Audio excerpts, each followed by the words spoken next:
Hello everyone, I welcome again to all of you in my B Ed tutorial classes success in teaching field. हम लोग यहाँ पर B Ed second year का first paper यानी कि knowledge and curriculum को discuss कर रहे हैं। और आज जो हम लोग डिस्कस करेंगे वो है हमारा कॉन्सेप्ट ऑफ कोर करिकुलम और हिडन करिकुलम को समझेंगे कि क्या होता है। देखिए, आप यहाँ से अपना कॉन्सेप्ट और उसके साथ में एग्जाम के लिए एक बेहतर नोट्स तैयार कर सकते हैं। शुरू करते हैं।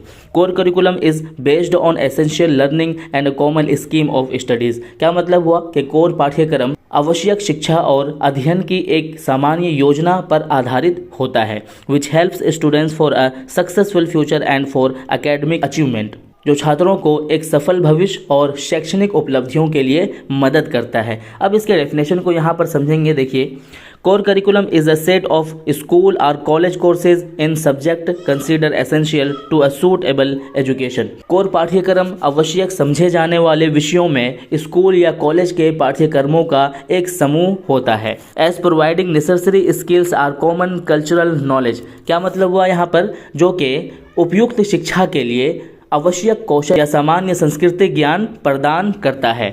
Core curriculum is a set of courses that are considered basic and essential of future classwork or graduation. Core curriculum उन पाठ्यक्रमों का एक समूह है जिन्हें भविष्य के कक्षा कार्य और फिर स्नातक की पढ़ाई के लिए बुनियादी और आवश्यक माना जाता है। In core curriculum there exists a set of common learning including knowledge, skills and values. Core curriculum में ज्ञान के साथ साथ सामान्य शिक्षा का एक सेट मौजूद होता है जिसमें कि ज्ञान, कौशलता और मूल्य शामिल होते हैं। The common learning usually consist of the following compulsory subjects like social science, geography, biology, history etc. सामान्य शिक्षा में आमतौर पर विशेष ज़रूरी होते हैं, यानी कि ज़रूरी तौर पर कौन कौन से सब्जेक्ट होते हैं जो यहाँ पर आपको मैंने बताया। In core curriculum along with compulsory subjects optional subjects like fine arts, home economics, language, music etc. जबकि कोर पाठ्यक्रम में अनिवार्य के साथ साथ में वैकल्पिक विषय भी शामिल होते हैं। This general education is considered necessary for student irrespective of their choice in major subjects.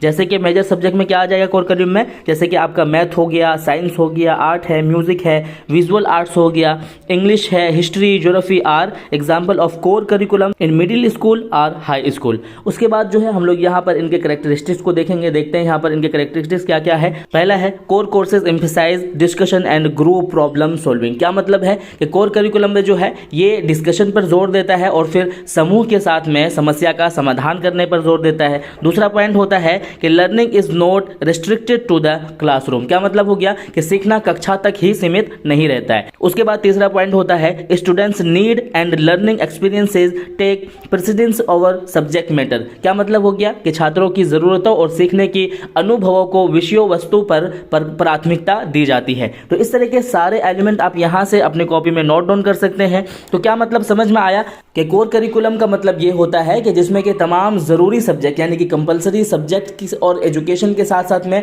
उसकी ट्रेनिंग या फिर अदर एक्टिविटीज़ भी शामिल होती है और जिसके जो एक्टिविटीज़ है सिर्फ कक्षा तक ही सीमित नहीं रहते हैं। तो आई होप कि आपको समझ में आया होगा। अब इस वीडियो में हम लोग जो है हिडन करिकुलम को समझेंगे। देखिए, यहाँ hidden curriculum includes things which students learn because of the way in which the work of the school is planned and organise. कहने का क्या मतलब है कि हिडन करिकुलम को छुपे हुए करिकुलम या पाठ्यक्रम बोल सकते हैं।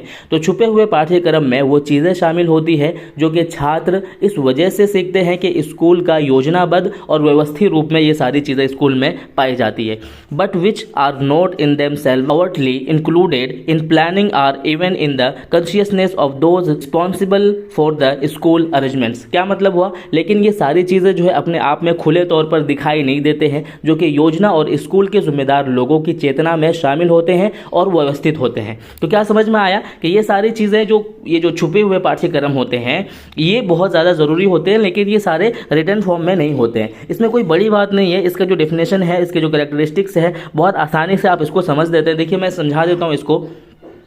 देखिए, मौजूदा वक्त की अगर बात करें तो यहाँ पर जो है mental development, social development, cultural development के साथ साथ में अब ये माना जाता है कि बच्चों का जो है ओवरऑल डेवलपमेंट होना चाहिए। ठीक है, तो अब इस पे क्या होता है कि जब ओवरऑल डेवलपमेंट होना चाहिए तो ये जो हिडन करिकुलम होता है ये किस तरीके से होता है, ये किसी रिटन फॉर्म में नहीं होता है। जैसे कि स्कूल या फिर किसी भी इंस्टीट्यूशन का जो कल्चर होता है, संस्कृति होती है, क्या वो लिखा होता है, लेकिन जो बच्चा है वहाँ पढ़ रहा होता है, वहाँ की संस्कृति भी सीख रहा होता है। जैसे किसी स्कूल का माहौल है, ऑब्वियसली जब माहौल आपको जिस तरीके से स्कूल से मिलता है वो लिखा हुआ नहीं होता है, लेकिन आप वो छुपे तौर पर, हिडन तौर पर वो सीख रहे होते हो। जैसे कि किसी स्कूल का वैल्यूज़ है, सपोज दैट के कुछ स्कूल्स ऐसे होते हैं कि वहाँ का वैल्यूज़ ऐसा होता है कि आपको टाइमली जाना है, टाइमली क्या कहते हैं कि बाहर आना है, टाइमली सारी चीज़ें प्रोवाइड करना है। तो ये जो वैल्यूज़ है वहाँ का, ये सारी चीज़ें लिखा नहीं होता है, लेकिन इंसान जो है हिडन तौर पर सीख रहा होता है। तो इसी को हम क्या कहते हैं कि हिडन करिकुलम, हम इसी को बोलते हैं। उसके बाद कैरेक्टरिस्टिक्स है इसके बहुत सारे। तो अगर मेजर तौर पर मैं आपको बताऊं कि किसी भी स्कूल में बच्चे के लिए स्कूल का जो एटमॉस्फेयर होता है पूरी तरीके से, वो बच्चा उसके एटमॉस्फेयर को पूरी तरीके से सीख रहा होता है। स्कूल की जितनी भी एक्टिविटीज़ होती है वो लिखा हुआ नहीं होता है कि ये पढ़ना है, इस तरीके से पढ़ना है। तो ये सारी एक्टिविटीज़ क्या है, बच्चा के खुद ही बखुद सीख रहा होता है। स्कूल की अपनी एक संस्कृति होती है, मुस्लिम का स्कूल है तो वहाँ पर आपको अपना संस्कृति दिखेगा, है ना। उसके बाद क्या है, क्या कहते हैं, अलग धर्म का कोई स्कूल है तो वहाँ पर उसकी संस्कृति देखने के लिए मिलेगा। टीचर का बिहेवियर है, जो ये सब चीज़ें लिखी नहीं होती है लेकिन बच्चा सीख रहा होता है। उसके बाद टीचिंग स्टाइल है, बहुत से टीचर ऐसे पढ़ाते हैं कि बच्चे जो है उसको फॉलो करते हैं कि नहीं मुझे भी ऐसे ही पढ़ाना है बड़े होकर के। तो ये लिखा नहीं होता है कहीं पे, इसी को बोलते हैं हिडन करिकुलम। उसके अलावा टीचर की पर्सनालिटी भी फॉलो करते हैं लोग, लिखा हुआ नहीं होता है। तो यही सारी चीज़ें बच्चों को क्या करते हैं, प्रभावित करते हैं, और ये सारी चीज़ें बच्चे छुपे हुए तौर पर सीख रहे होते हैं। तो यहाँ पर बहुत सारे इंपॉर्टेंट पॉइंट दिए हुए हैं, आप अपने नोट्स में सारे पॉइंट को लिख सकते हैं। इसमें कोई बड़ी बात नहीं है, एक ही चीज़ को बार बार घुमाया हुआ है, इसीलिए मैंने आपको ये कॉन्सेप्ट बता दिया। तो आई होप कि आप इसको समझ गए होंगे। Thank you so much video देखने के लिए।